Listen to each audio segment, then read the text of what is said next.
Hello, Western Civ 104. Welcome to week 8. And I just want to say that I'm assuming from now on, or I hope, that you're watching my announcements and you're going to make sure your Sunday papers are always having works cited and dates. Dates as in covering the time periods of what we're talking about, we've been covering. But I'm pretty sure we moved on past that. I just wanted to add a few things in because we're covering Islam this week, which is very important. Now, I went over some really basic history and didn't really get to go into a more kind of richer discussion about Islam. I do that with my World Civilization 106 class, where we go over Islam in much more detail. I have them watch, my students watch, excuse me, I've been drinking lots of tea.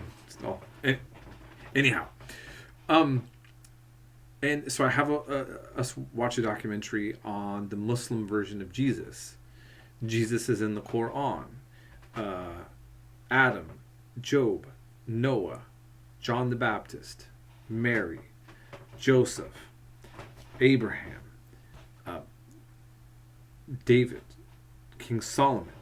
These are all the characters that you are familiar with as a Christian or a Jewish person, and they're in the Quran and in Islamic and theology, but with little twists and turns that are different than what you might be used to.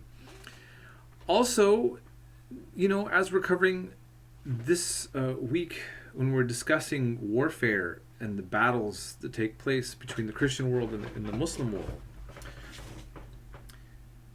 there are traditions and historical precedents for Christianity and Islam, for example, to justify religious war or to be critical of it.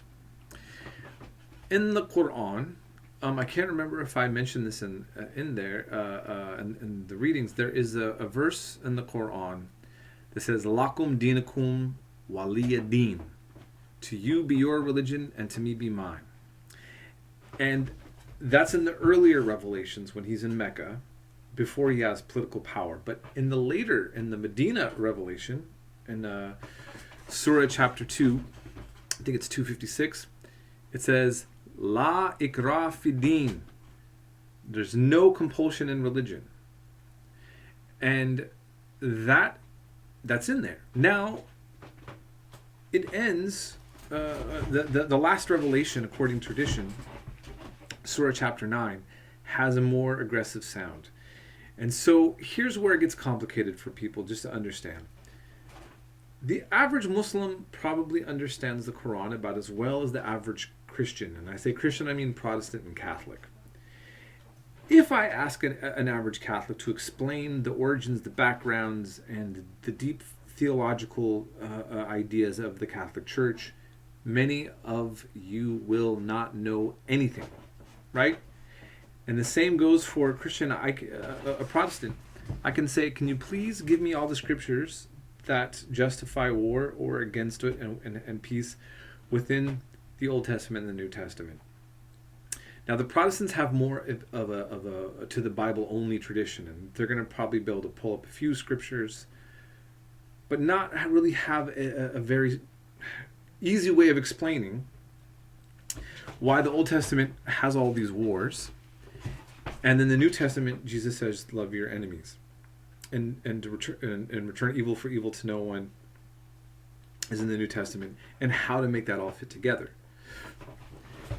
And so, if you get a person who practices Islam, many of my Muslim friends, they know those verses of the Quran I just said, but they might not know the medieval theological scholarly views about which revelation solidifies the idea about warfare or not in this way.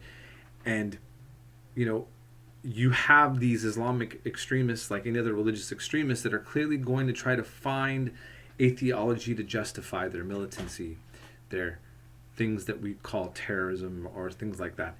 And Judaism has the same kind of situation, One thing to remind you is that Israel has had one of their prime ministers assassinated in the past, Yitzhak Rabin, and he was killed by a Jewish terrorist who was a religious fundamentalist that felt that his understanding of the Torah, of the Bible, meant that the political leadership of Israel could not compromise the territorial land of Israel based on a religious fundamentalist point of view.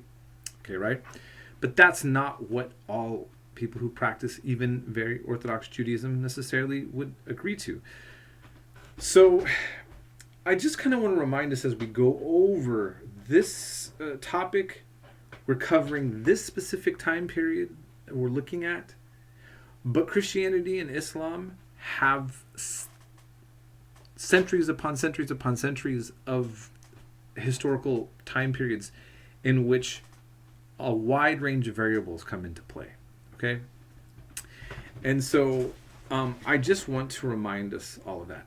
And to just think about the way that religion and violence can be in general. It's very humbling and sobering and sometimes sad. You know, Trump just went to India to give the Indian government a big military aid package. And he got a great greeting from the Indian government. Modi of India is viewed as a hyper Hindu nationalist. His enemies or his opponents and his critics call him a Hindu fascist. And right during that time period and right after, mobs of Hindu nationalists went and killed and did very terrible things to a bunch of Muslims. This has been going on, this kind of Hindu persecution of Muslims within India by Hindu nationalists. You have Muslims persecuting people, minority groups in other parts of the world as well. In Myanmar, a Buddhist country, majority country, has violently expelled out Muslims as a minority.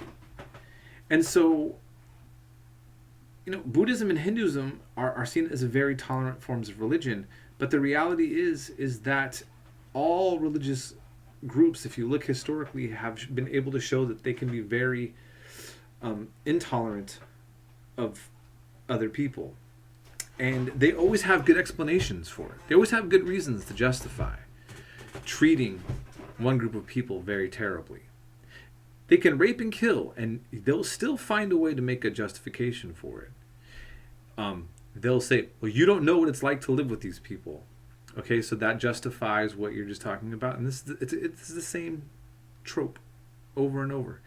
So because we're living in a very identity-oriented political time in the world, and it's, you know, identity politics is viewed by people on the right as something that the left invented. Well, that original term was made by a woman that used it in a very different way anyways. But the bottom line is that ethnic identities, nationalist identities, all these kind of group identities in the middle of limited resources and having a refugee crisis and an environmental crisis and pandemics with the diseases and potential who knows what's coming our way, it's easy for this communal violence to escalate or actual wars. So I just want us to really check ourselves in times like these, and hopefully getting accurate history of things at least helps us to be more balanced in our views about what we think about the world and certain parts of the world. And that's all I'm going to have to say on that. I hope you're having a blessed week, and we'll be in touch. Hit me up if you have any questions.